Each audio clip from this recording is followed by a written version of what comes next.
నమస్తే. సుప్రీంకోర్టు ఒక సంచలనమైనటువంటి తీర్పు ఇవ్వడం జరిగింది. ఎస్సీలు మతం మారినట్టయితుంటే అంటే ముఖ్యంగా క్రైస్తవంలోకి క్రిస్టియన్‌లుగా మారినట్టయితుంటే ఎస్సీ హోదా రద్దవుతుంది. ఎస్సీ, ఎస్టీ అట్రాసిటీ సైతం కూడా వర్తించదంటూ సుప్రీంకోర్టు ఇచ్చినటువంటి తీర్పు నేపథ్యంలో దళితులు ముఖ్యంగా దీని పట్ల చాలా సీరియస్‌గా ఉండడం జరిగింది. ఇప్పటికైనా సుప్రీంకోర్టు పునఃసమీక్షించుకోవాల్సినటువంటి అవసరం ఉంది. ఇలా కేంద్ర ప్రభుత్వ డైరెక్షన్‌లోనే సుప్రీంకోర్టు సైతం కూడా పనిచేస్తున్నట్టుగా అనుమానాలు సైతం కూడా వ్యక్తం పరుస్తా ఉన్నారు. ఇప్పటికైనా గానీ స్పందించి దీని పట్ల పునరాలోచన చేసి దీనికి సరైనటువంటి న్యాయం జరగాలని చెప్పేసి ముఖ్యంగా దళిత సంఘాల నాయకులు మాట్లాడుతా ఉన్నటువంటి విషయం కనబడతా ఉంది. మనతో పాటు వంగపల్లి శ్రీనివాస్ గారు ఉన్నారు. ఎంఆర్‌పీఎస్ రాష్ట్ర అధ్యక్షులు. మాట్లాడేటువంటి ప్రయత్నం చేద్దాం. ఏంది క్రైస్తవులుగా మారినట్టయితుంటే ఎస్సీ హోదా రద్దయిపోతుంది. ముఖ్యంగా ఏదైతే ఎస్సీ, ఎస్టీ అట్రాసిటీ సైతం కూడా మీకు పెట్టడానికి వీల్లేదు అంటూ సుప్రీంకోర్టు ఇచ్చినటువంటి తీర్పును ఎట్లా చూస్తారు? ఏదైతే సుప్రీంకోర్టు తీర్పిచ్చిందో, ఆ తీర్పును మళ్ళొకసారి పునఃసమీక్షించాలన్నది కూడా మేము సుప్రీంకోర్టును విజ్ఞప్తి చేస్తున్నాం.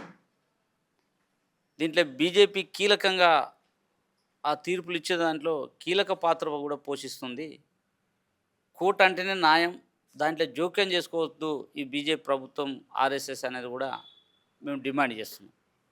ఎందుకంటే ఇలా సుప్రీంకోర్టు ఏమని ఇచ్చింది, బౌద్ధ మతం, హిందూ మతం, సిక్కు మతం మినహాయింపి ఓన్లీ క్రిస్టియన్లనే టార్గెట్ చేస్తారు. టార్గెట్ చేసి మతం మారితే వీళ్ళకి ఎస్సీ, ఎస్టీ అట్రాసిటీ వర్తించదు, కులం మతం మారితే కులం రద్దు అవుతుంది అన్నారు. మతం మారితే కుల వివక్షత ఓనంత వరకు ఈ రాష్ట్రంలో కానీ దేశంలో కానీ రిజర్వేషన్ ఉండవలసిందే అనేది కూడా మేము స్పష్టం చేస్తున్నాం. ఎందుకంటే కులంతో ముడిపడ్డది ఏది కానీ. ఇప్పుడు ఒక అతను ఎస్సీ ఉన్నాడు, క్రిస్టియన్గా మారిండు, ఆ కులం ఆయనను ఎస్సీగానే చూస్తుంది సమాజం తప్ప ఆయనను రెడ్డిగానో ఎవరు కూడా పరిగణిస్తలేరు. అందుకోసమే మేము ఇంతకుముందు చెప్పినట్టే కూడా కులం ఉన్నంత వరకు రిజర్వేషన్ ఉండాలి, కుల వివక్షత ఉన్నంత వరకు కూడా రిజర్వేషన్ ఉండవలసిందే. అవి ఉండకుండా ఒక ఏంది దళిత క్రైస్తవులను టార్గెట్ చేస్తుంది బీజేపీ ప్రభుత్వం. ఎందుకంటే ఈ దళిత క్రైస్తవులు లేదంటే సమాజంలో అన్ని వర్గాల మేలుగొలుతారు వీళ్ళు. ఆనాడు మిషనరీ స్కూల్ పెట్టినప్పటి నుంచి కూడా స్వతంత్రామ కూడా బ్రిటిష్ అంటే ఎవరైతే ఇంగ్లీషు మంచిగా ఒక విధంగా చెప్పాలంటే ఈ దేశంలో ఉండే ముస్లిం కావచ్చు, ఇలా మేము కావచ్చు, ఈ దేశానికి మూలవాసులం. ఈ భారతదేశానికన్నా ముందు దీన్ని జంబూదీపం అని పిలిచేది. ఈ జంబూదీపాన్ని ఏలింది జామవంతుడు. ఈ జామవంతుని వారసులమే ఇలా మేము. అట్లాంటి మామూలునే కూడా ఇవాళ హిందువుల పేరుతో హిందువుల గుళ్ళలకు మా దళితులను రానియలే. అందుకే 29-30 సంవత్సరాల్లో అంబేద్కర్ అన్నాడు, గాంధీకి అంబేద్కర్ మధ్య చర్చలు జరిగినప్పుడు హిందువులం మేము కూడా హిందువులకు ప్రాతినిధ్యం నేను వహిస్తా గాంధీ అన్నప్పుడు అంబేద్కర్ ఏమన్నాడు, ఐఎమ్ నాట్ హిందువులము, మేము హిందువులం కాము, ఈ దేశంలో ఉండే అణగారిన వర్గాలము, ఈ దేశంలో కుండలు చేసే వాళ్ళది ఓ కుల వృత్తి, బట్టలు ఉతికేది ఓ కుల వృత్తి, సగరాలు చేసే వాళ్ళది ఓ కుల వృత్తి, వివిధ కుల వృత్తులు ఉన్నారు, వాళ్ళే డిప్రెషన్ క్లాసెస్ అని ఆనాడు అంబేద్కర్ అన్నాడు. మరి మేము హిందువులం అన్నప్పుడు మరి మమ్మల్ని కూడా రాముని గుళ్ళోకి రానిచ్చారా, కృష్ణమామని గుళ్ళోకి రానిచ్చారా? మమ్మల్ని అంటరానిగానే బానిసలుగానే చూసింది కదా ఈ దేశంలో మమ్మల్ని. మరి కులం ఎడ మారింది మాకు? మేము హిందువులమే ఉన్నబడ్డాం మేము ఇలా, కానీ మేము ఎస్సీలుగానే ఉన్నాం ఇలా. మరి మమ్మల్ని అంటరానిగా బానిసగా మాదిగల పేరుతో ఊరికి అంటరానిగా బానిసలుగా చూసిందిగా ఈ దేశంలో. మమ్మల్ని అంటరానిగానే చూస్తున్నప్పుడు మరి క్రిస్టియన్ విషయంలో కూడా అదే జరుగుతుంది కదా. ఆయన కులం మారినంత మాత్రంలా, ఆయన మతం మారినంత మాత్రాన ఆయనని ఎస్సీలుగానే చూస్తారు కదా. అట్లాగనే ఇలా మీరు ఎక్కడైనా చూడండి, ఒక రాముని కూడా ఉంటే అన్ని కుల వస్తువులు పోతారు అక్కడికి, అన్ని కులాలు పోతారు. అది ఎస్సీ, బీసీ, ఓసీలు ఎవరైనా అవుతారు ఎక్కడన్నా చూడండి. అదే క్రిస్టియన్ ఉంటే అందులో కులవేక్ష ఎంత ఉంది? ఇది క్యాథలికా, రోమన్ కాథలికా, ఈ చర్చ్ ఏంది అని కనుక్కొని పోతారు. అందులో ఎస్సీలో చర్చిలు ఉన్నాయి, బీసీలో చర్చిలు ఉన్నాయి, రెడ్డిలో చర్చిలు ఉన్నాయి, అన్ని చర్చిలు ఉన్నాయండి. అంటే అన్ని కులాల చర్చిలు ఉన్నాయి. మరి అందులో కుల వేస్తే స్పష్టంగా అవపడుతుంది కదా. అందులో పాస్టర్లు అంతా అగ్రకులాలే అన్నప్పుడు అగ్రకులాల వాళ్ళే ఉన్నారు దాదాపు.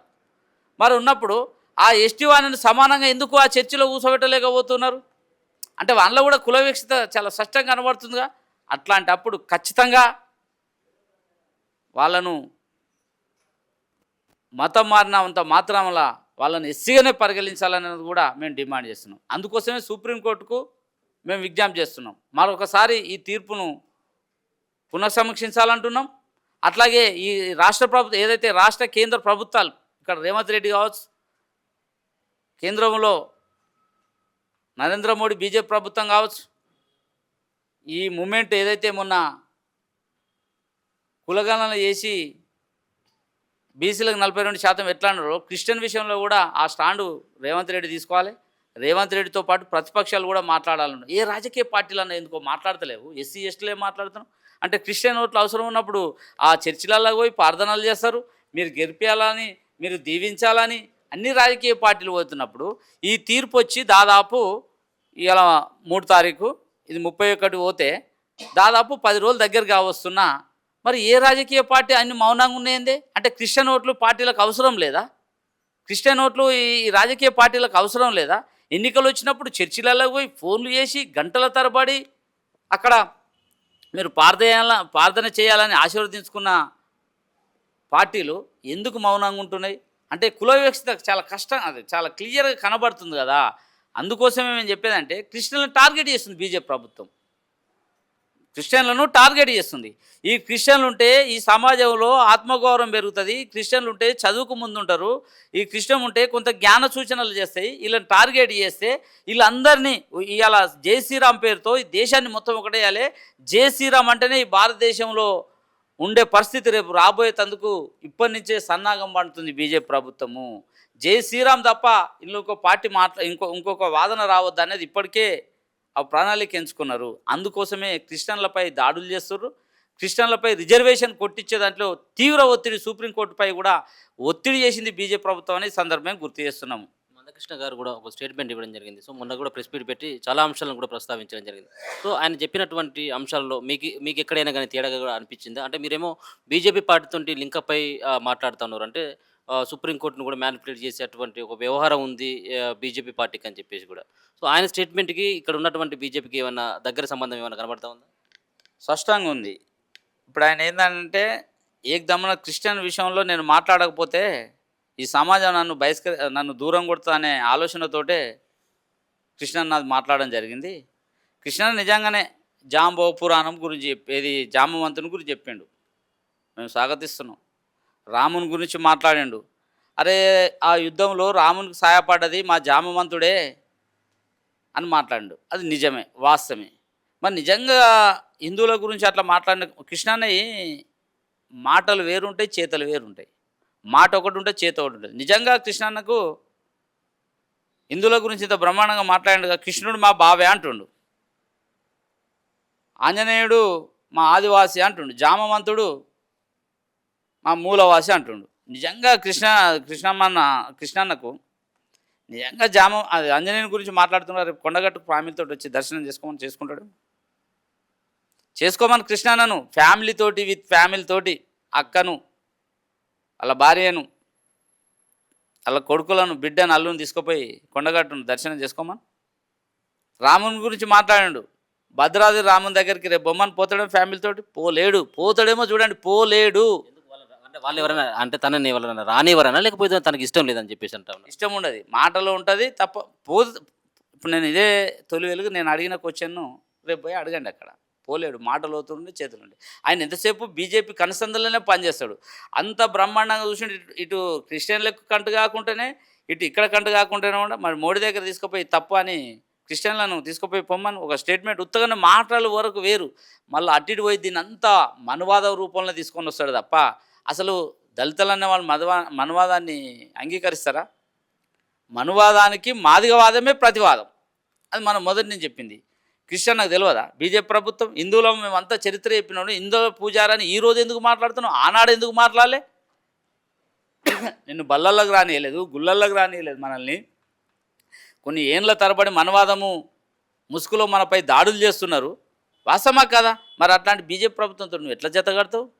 గీతకి బాతకి కొట్లాడదామని రా, మీ ఎమ్మటి రానికి మేమంతా జాతి మొత్తం సిద్ధంగా ఉంది. నువ్వు ఫస్ట్ బీజేపీని నువ్వు ఓటేయమని చెప్పినావు. నువ్వు ఇప్పుడు దీన్ని కూడా టేకప్ చేసినట్టే, దీన్ని ఇష్యూని టేకప్ చేసి మొత్తం ఈ ఇష్యూకు మళ్ళీ మాట్లాడుతున్నా అని చెప్పి మళ్ళీ ఈ ఇష్యూను మళ్ళా తన ఆధీనంలో చేసుకొని రేపు మొత్తం బీజేపీ వైపు ప్రయాణించడానికే ఆయనది ఉంటుంది. ఇది ఖచ్చితంగా చూస్తుంది. రేపు త్వరలో ఇంత చరిత్ర మాట్లాడినాడు కదా, రేపు క్రిస్టియన్లు ఇదంతా మాట్లాడుతూ ఇప్పుడు ఏదో ప్రశ్నించినట్టు ప్రశ్నించి ఇప్పుడు దీని వెనుక మళ్ళీ అంతా రేపు అంతా క్రిస్టియన్లు అంతా ఇప్పటికి క్రిస్టియన్లు నమ్మట్లేరు.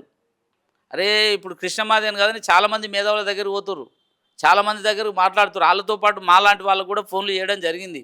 కృష్ణన్న తీసుకుపోయి మళ్ళీ దీన్ని ఎక్కడాగని చేస్తాడో అనే ఆలోచనలో క్రిస్టియన్స్ సోదరులు చాలామంది ఉన్నారు. వాళ్ళకు మనం చెప్పుడు కాదు, వాళ్ళకు ముందు అవగాహన ఉంటుంది. అంటే ఈయన ఎక్కడ ప్రయాణిస్తుండు, ఈయన ఎటు తీసుకుపోతాడనే ఆలోచన వాళ్ళకు ముందే ఉన్నది. మాట్లాడిన మాటలు వాస్తవాలే మాట్లాడుతున్నాం, దాన్ని ఆచరణలో చూపించాలి కదా. నేను అన్న ఇప్పుడు 2 క్వశ్చన్లు వేసిన, మనల్ని గుళ్ళలకు రానిచ్చిర్రా, బల్లలకు రానిచ్చిర్రా, దాని మీద ఎందుకో చర్చ పెట్టలేదు, దాని మీద ఎందుకో మాట్లాడలేదు. అంటే చూడు, రామాయణం ఎన్నడూ లేని మొత్తం రాముని గురించి మొత్తం చరిత్ర అంటే ఇంత బ్రహ్మాండంగా చెప్పుకొని చూడు. రామునికి ఉపయోగపడ్డది మా జామవంతుడే, రామునికి ఉపయోగపడ్డది మా మూలవాసులే అన్నాడు.